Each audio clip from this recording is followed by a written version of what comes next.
25th through July 1st. June 25th through July 1st. sanadkan June 25th to July 1st. Roosevelt High School. Roosevelt High School.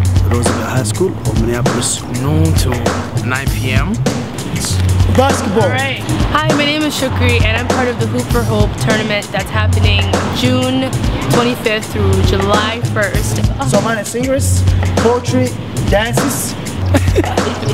waxaan dhihi lahaa waxa imanayo fanaaniin badan oo Soomaali ay ka tirsan tahay oo laga wada qabanayo meeshan halka waxa lahaanaya gabay heeso caadi ah heeso wadani ha noqoto heeso jecel ha noqoto heeso kasta ku hana waxaan rajeen lahaa inaan ka soo qayb gashiin aan meesha si fiican.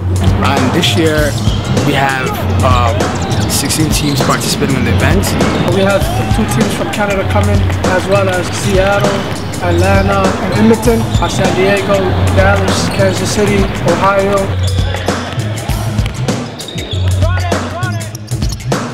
We're focusing this year on community building, unity, and education. To bring the youth together. We want to bring together the Somali community from all across North America and to celebrate unity as one and celebrate Somali independence together. My name is Hudayfa Ali, and I was a former player for 2-3 years, and now I'm a part of the Somali basketball committee. Inshallah, the tournament this year is going to be bigger and better than last year.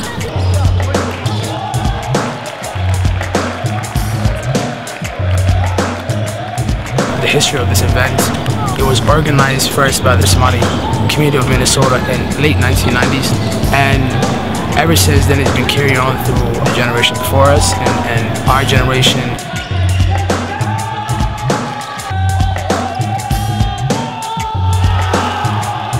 With that having said, we're excited. We're really excited. So we all want you to come June this year, 25th, right? July 1st. Is that right? June Yes, and there'll be 25th, some July 1st. surprises, so Come out, have fun, bring your friends, bring your family. We're gonna have a good time. Hoop for Hope. It's going to be at Roosevelt High School, June 25th through July 1st. It's going to be a great event. Make sure you guys all come. It's going to be great.